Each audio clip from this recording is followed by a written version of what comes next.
আসসালামু আলাইকুম আরহামতুল্লাহি আবরাহাতু। আশা করি সবাই ভালো আছেন। অনেক দিন পর আজ আপনাদের সামনে হাজির হয়েছি অনার্স সেকেন্ড ইয়ারের নন মেজর ফিজিক্স 3 এর চ্যাপ্টার 1-এর একটি মোস্ট ইম্পর্টেন্ট প্রশ্ন নিয়ে। আজকের এই প্রশ্নটি এইবার 2023 সালে পরীক্ষার্থীর জন্য 100% উপযোগী। এখানে আমি 100% দিয়ে রাখছি। দেখেন, প্রশ্নটা আমরা শুরু করি। প্রশ্নটা হলো আমাদের কুলম্বের সূত্র। কুলম্বের সূত্র পরীক্ষায় অনেকভাবে আসতে পারে। থাকতে পারে আপনার দুটি চার্জের মধ্যে মধ্যকার বল সম্পর্কিত কুলম্বের সূত্রটি বিবৃতি ও ব্যাখ্যা করো। আবার বলতে পারে স্থির তড়িতের ক্ষেত্রে কুলম্বের সূত্র বিবৃতি ব্যাখ্যা করো। আর শেষে এটা বলতে পারে ব্যাখ্যারূপে প্রকাশ করো। যেভাবে আমাদের বলুক না কেন, এই আনসারটা কিন্তু আমাদের একই রকম হবে। প্রথমে আমরা তাই লিখব বিবৃতি। কুলম্বের সূত্র কোনো মাধ্যমে, মানে যে কোনো একটা মাধ্যম আমার দরকার, এলে কোনো মাধ্যমে দুটি বিন্দু আদান।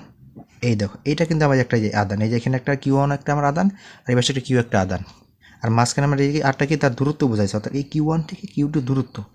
এলে কোনো মাধ্যমে দুটি বিন্দু আদানের মধ্যবর্তী আকর্ষণ বা বিকর্ষণ বলের মান, মানে কি কোনো মাধ্যমে দুইটা বিন্দু, একটা Q1 একটা Q2, এই Q2 বিন্দু আদানের মধ্যবর্তী যে আকর্ষণ বল হইতে পারে, আমার বিকর্ষণ বল হইতে পারে, এই বিকর্ষণ বলের মান আদান দ্বয়ের যে পরিমাণের গুণফলের সমানুপাতিক।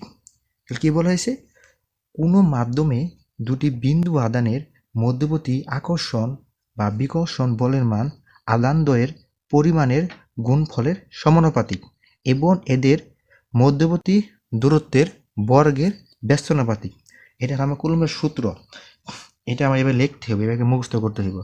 কারণ অনেক সময় আমাদের বলে প্রশ্ন বলে কুলম্বের সূত্র কি, বা অনেক সময় বলে সরাসরি প্রমাণ করো। আমরা যে বলুক এগুলো, এই অংশ আপনার মুখস্থ রাখবেন, কারণ পরীক্ষায় আসতে পারে। এখন ব্যাখ্যাটা আমরা করো।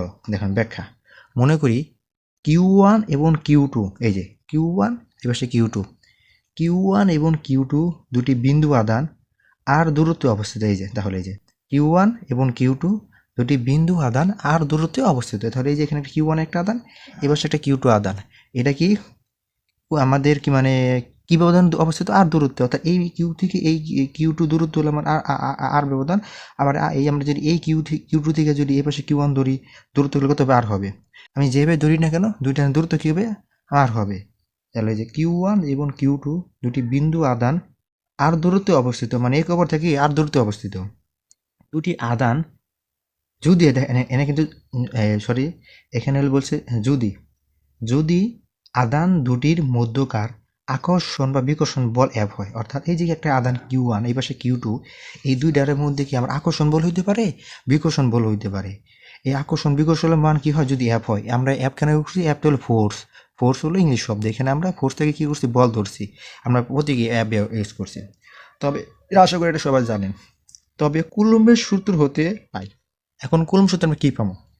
যখন আমাদের আর স্থির থাকবে, এই যে, তবে কুলম্বের সূত্র হতে যখন আর স্থির থাকবে, অর্থাৎ কুলম্ব সূত্র দিয়ে কিন্তু দুইটা অংশে এই উপাদ্যরে আমরা দুইটা অংশে ভাগ করছি থিওরিরে। আমরা লেখার সময় দেখেন লিখবো, তবে কুলম্বের সূত্র হতে পাই যখন আমরা দেখি আর স্থির থাকবে, আর যখন স্থির থাকবে তখন আমরা কী লিখবো? F সমানুপাতিক Q1 ইন্টু Q2। আমার আরটা স্থির মানে কি আরটা এখানে কাজ করবে না, তাহলে কী হবে? F সমানুপাতিক Q1 ইন্টু Q2। আবার যখন Q1 ও Q2 স্থির থাকবে, আবার কি বলেছে? আবার যখন Q1 ও Q2 স্থির থাকবে, যখন কি তখন আমার Q1 আর Q2 কাজ করবে না, তখন কি হবে? F সমানুপাতিক 1/r²। আপনি এইভাবে বলতে পারেন, এই যে F ব্যস্তানুপাতিক, এই যে F ব্যস্তানুপাতিক মানে সমানুপাতিক, এটা মানে 1/r² মানে কি, মানে কোনো কিছুটা আমরা যে 1 দ্বারা ভাগ করি, মানে কিছু বলতে আমরা ব্যস্তানুপাতিক আমরা বলতে পারি এলে F সমানুপাতিক 1/r²।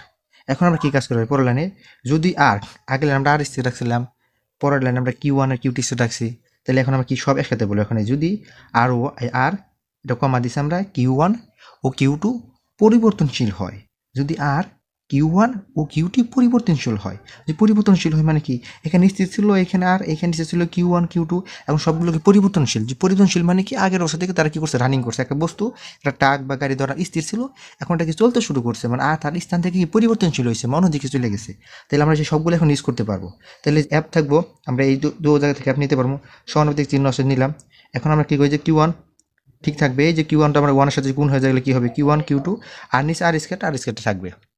এখন এই যে অ্যাপ সমান দেখেন অ্যাপ এই সমানুতির জন্য আমরা কি আনবো একটা, আমরা যদি সমান বসাতে চাই তাহলে আমরা একটা কি ধ্রুবক আনবো। আপনারা জানেন সমানুপাতিকের বদলে বদলে যদি আমরা সমান চিহ্ন লিখতে চাই তাহলে একটা আমার ধ্রুবক আনতে হয়। ধ্রুবকটা আমরা এখানে কি আনছি, কে আনছি। তাহলে অ্যাপ সমান কে, অ্যাপ সমান এই সরি অ্যাপ সমান K into Q1 into Q2 by R square. দেখেন এখানে কি লিখেছে, যেখানে কি একটি সমানুপাতিক ধ্রুবক, যেখানে কি একটি সমানুপাতিক ধ্রুবক।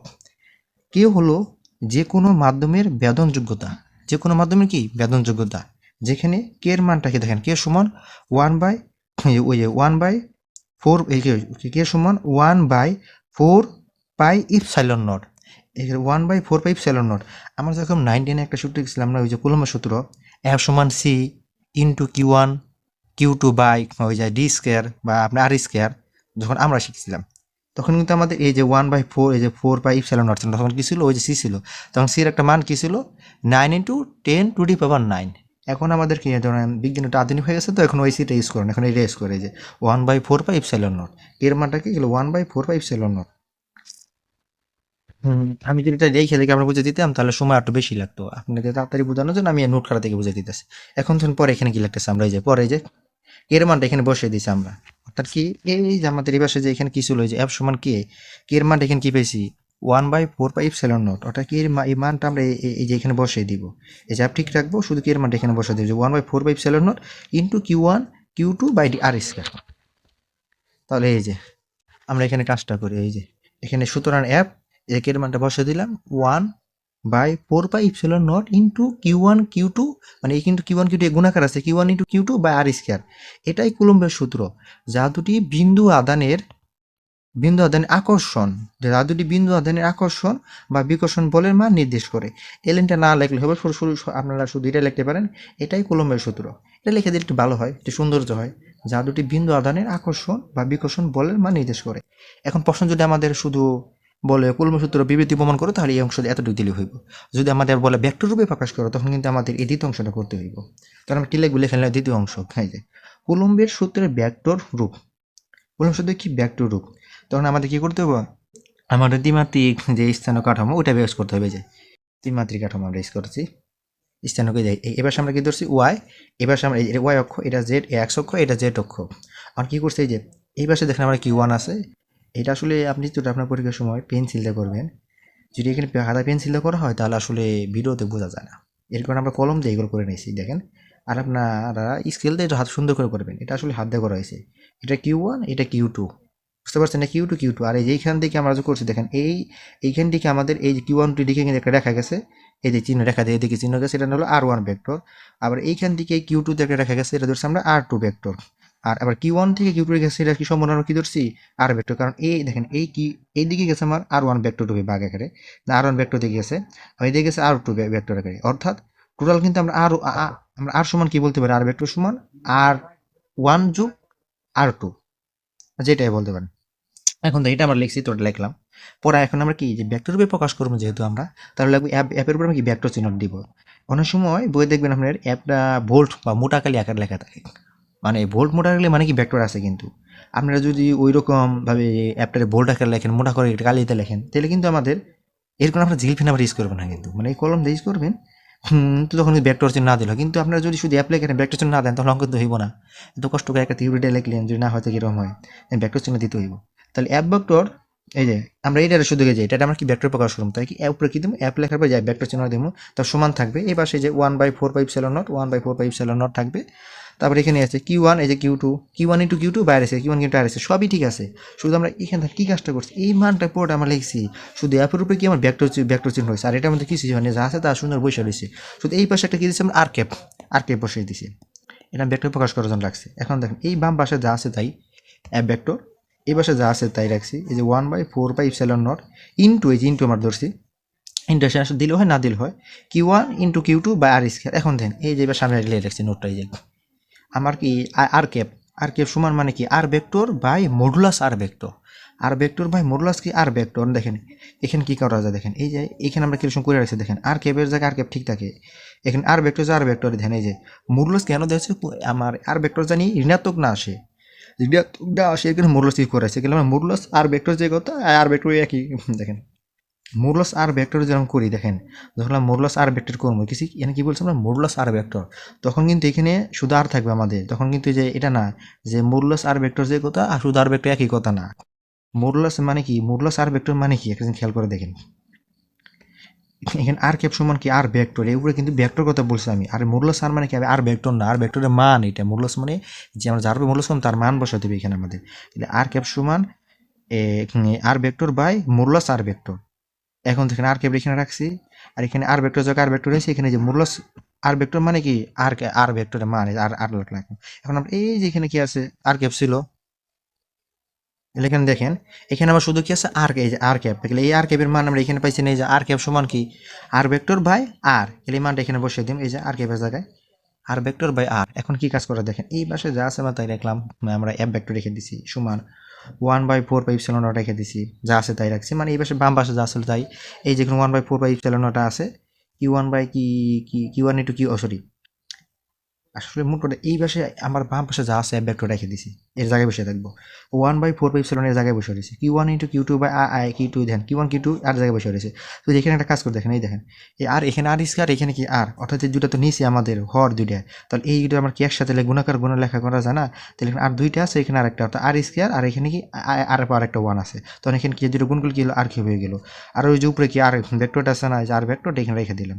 অর্থাৎ সুতরাং এটা কি কলম্বের সূত্রের ভেক্টর রূপ, যদি ভেক্টর রূপ চাই পরীক্ষা তাহলে এটা দিবেন আমরা, এই যে দেখেন এই লাইনটা বুঝে দিই, এই পাশে যা ছিল তাই লিখছি, দেখেন এই পাশে যা ছিল তাই লিখছি, এখানে উপরে যা আছে তাই লিখছি, শুধু এই আর স্কয়ার আর এখানে একটা আর, আমরা যে গুণ করতে তখন কি হবে আর কিউব হবে, আর উপরে একটা আর ভেক্টর এই পাশে রেখে দিছি, এটা এটা আমার কলম্বের সূত্র।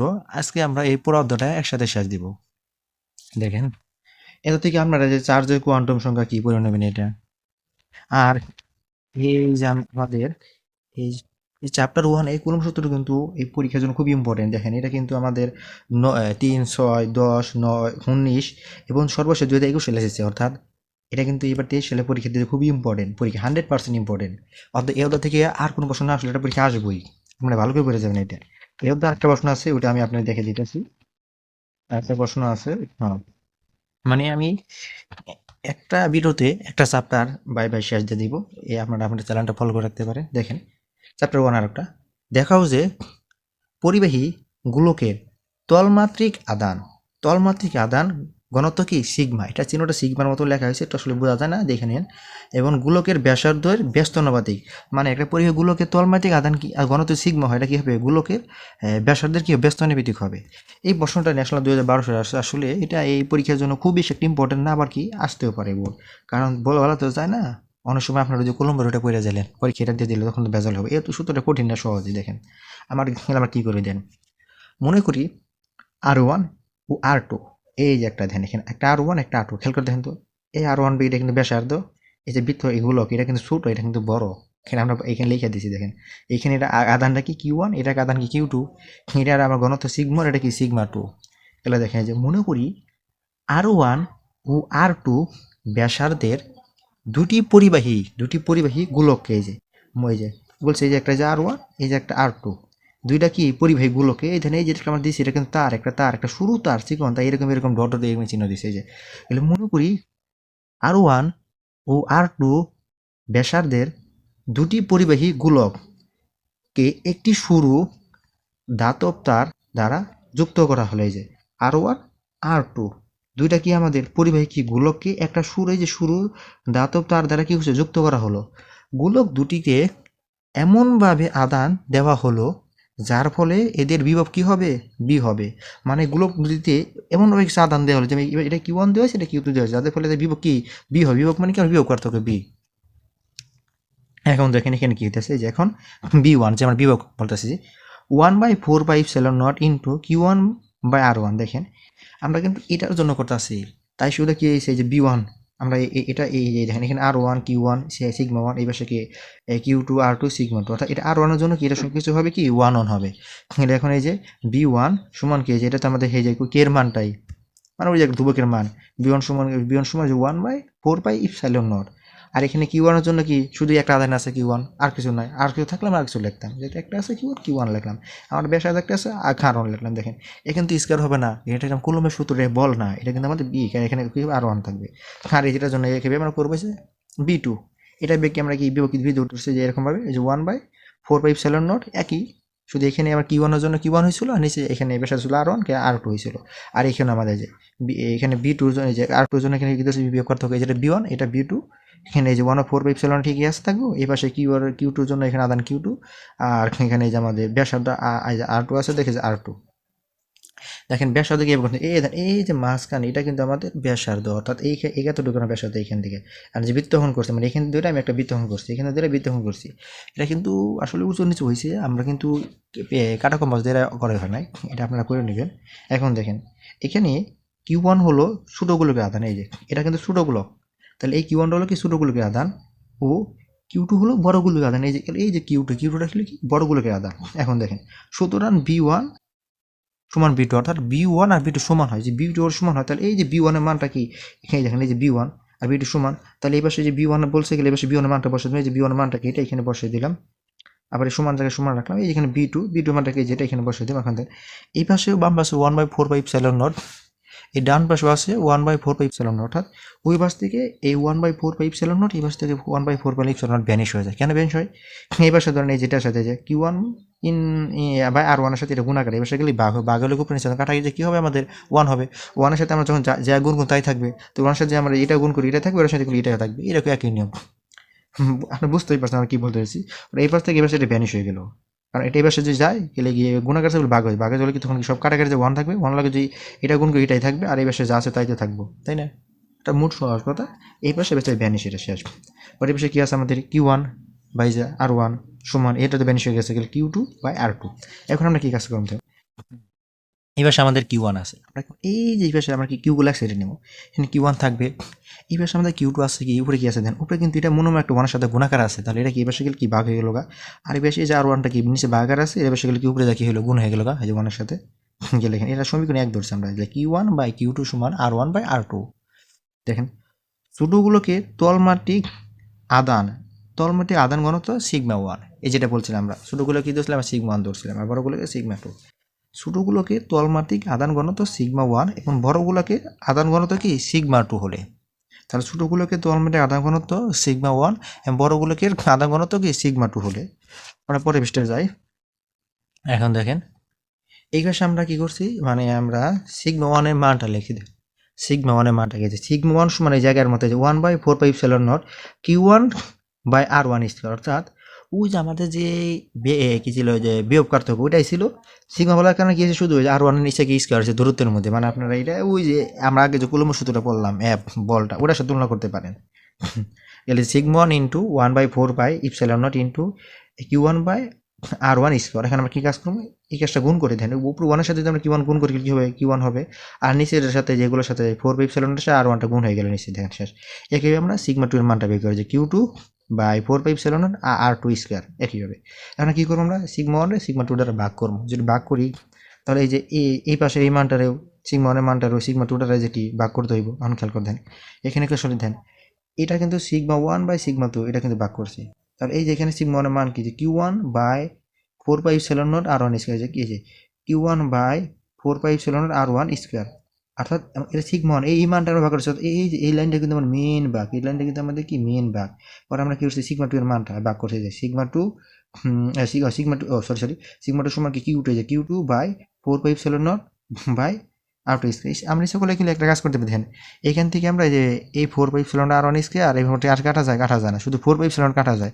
আমরা কাজ করবো, দেখেন কি কাজ করি আপনার বোঝার সুবিধে, এটা কিন্তু আমাদের মূল ভাগ, অর্থাৎ এই ভাগটা আমরা কাজ করবো, তাহলে দেখেন এই ভাগটা আমরা কি করবো উল্টিয়ে দিয়ে গুণ দিব, আমরা গুণ করি তাহলে লবর যা আছে তা কিন্তু উল্টা হয়ে যাবে আমাদের।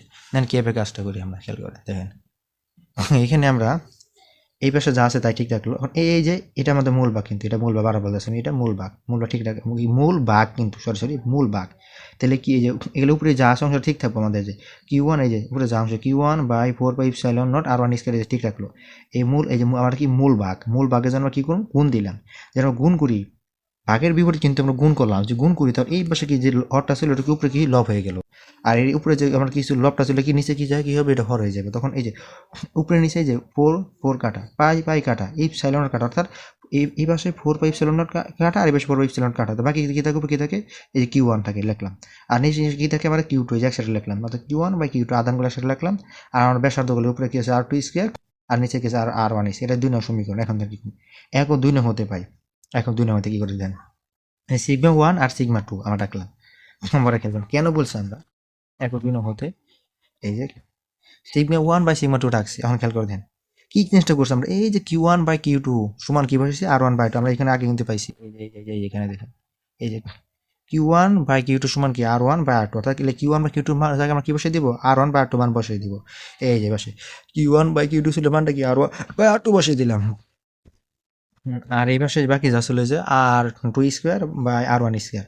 পরে এখানে খেয়াল করেন কি করা যায়, দেখেন এখানে নিচে দেখেন আছে একটা আর টু, এর উপরে আছে আর টু স্কোয়ার, মানে দুইটা আছে। এখন আমরা যদি এই আর টু কাটা দিই, অর্থাৎ কি উপরে ধরেন কি দুইটা থেকে একটা আমরা কাটাকাটি করলে কিন্তু উপরে একটা থাকবে আর টু, আর নিচে কোনো আর টু থাকবে না, আর কি ভ্যানিশ হয়ে গেছে। আবার উপরে এখানে একটা আর ওয়ান আছে, এখানে নিচে দুইটা আর ওয়ান, সরি উপরে একটা আর ওয়ান আছে, নিচে দুইটা আর ওয়ান আছে, কি ভাই যে আর ওয়ান স্কোয়ার, এই আর ওয়ান দিয়ে এই আর ওয়ান বাদ দিলে নিচে একটা আর ওয়ান থাকবে। এখন দেখেন এখানে এই যে sigma one by sigma by two মানে কি, অর্থাৎ sigma one by sigma two মানে কি সিগমা, মোট কথা আমার সিগমা, টোটাল আমার কি সিগমা। এখন এইখানে একটা কি কাজটা করে দেখেন, এইখানে আমি যেভাবে করছিলাম অনেকবার আমি ভাবছি কীভাবে হবে, কাটাকাটি করছি বোঝানোর জন্য। দেখেন এই যে আর টু এর সাথে মনে হয় কি ওয়ান একটা গুণ আছে, এই ওয়ানটা আমার উপর খেয়ে দেখেন নিচে আর ওয়ান ঠিক রাখলাম, দেখেন উপরে কি সিগমা মানে কি এটা তো ওয়ান ঠিকই আছে, এই গুণটা না কিন্তু এই বাঘটা যেন উল্টে দিই আমরা, এগুলো উপরে কি আর ওয়ান চলে যাবো, নিচে আরটা মিলানোর জন্য টেকনিকটা করা হয়েছে। ওর কীভাবে ওগুলো আমি বুঝে দিয়েছি, দেখেন এই ওয়ান দেখেন এটা কিন্তু মূল বাঘ, আমি আবার বলতেছি এটা মূল বাঘ, এটা মূল বাঘ, তাহলে ওয়ান ঠিক থাকবে এখানে। এই দেখেন ওয়ান ঠিক রাখছে, এই মূল বাঘটা মূলটাতে কি দিচ্ছি গুণ চিহ্ন দিচ্ছি, গুণ দিই মূলটাতে গুণ দিই, তাহলে নিচের কি হরটা কি এই যে উপরে লব হয়ে যাবো, আর ঘনকটা হরে যখন খেয়াল করে দেন। এখন যেটা গুণ করি উল্টে দিলাম, দেখেন ওয়ানের সাথে আর স্কোয়ার গুণ করলে আর টু গুণ করলে যে আর টু, আর নিচে আর ওয়ান থাকে, দেখেন এটা যে উল্টিয়ে আমরা দিই তাহলে আগেটাতে ফেরত পাই, তাহলে এটা আর এটা দেখি একই কথা, তাহলে লেখা যায়। আর সিগমা থাকবো আর এই যে ওয়ান থাকবো, আর এই যে আর ওয়ান বাই আর টু আগের মতো সিগমা ওয়ান বা সিগমা টুকে সিগমা, এরকম আর ওয়ান বাই টু সময় আর, এখন সমান হতে চিহ্ন জায়গা কি সমানের চিহ্ন জায়গা সমান হতে ইউজ করতে পারি, তাহলে সিগমা সমান হতে ওয়ান বাই আর। সুতরাং বলা যায় পরিবাহীগুলোকে তলমাত্রিক আধান ঘনত্ব, এটা কি তলমাত্রিক গোলক আইজেন, এটা কি মানে তলমাত্রিক আধান ঘনত্ব, অর্থাৎ বলা যায় পরিবাহীগুলোকে তলমাত্রিক আধান ঘনত্ব সিগমা গোলকের ব্যাসার্ধে, যে আর কিন্তু ব্যাসার্ধ, আর এটা কি ওয়ান বাই আর মানে ব্যাসার্ধে ব্যস্তানুপাতিক বা আগার আছে ব্যাসার্ধের ব্যস্তানুপাতিক। আশা করি ভিডিওটা বুঝতে পারছেন, যদি কোনো না বুঝতে পারেন আসলে তাহলে কমেন্ট করে জানাবেন, আপনার বন্ধুদের মাঝে শেয়ার করে দেবেন, আপনাদের জন্য কষ্ট করে ভিডিওটা করা। এই অংশটা একটু বোঝাতে একটু আপনাদের বেশি সময় লেগেছে, আসলে ভিডিওটা লং এর সমস্যা নেই, প্রত্যেকটা অধ্যায় এরকম করে বুঝিয়ে দিব। ভালো থাকবেন।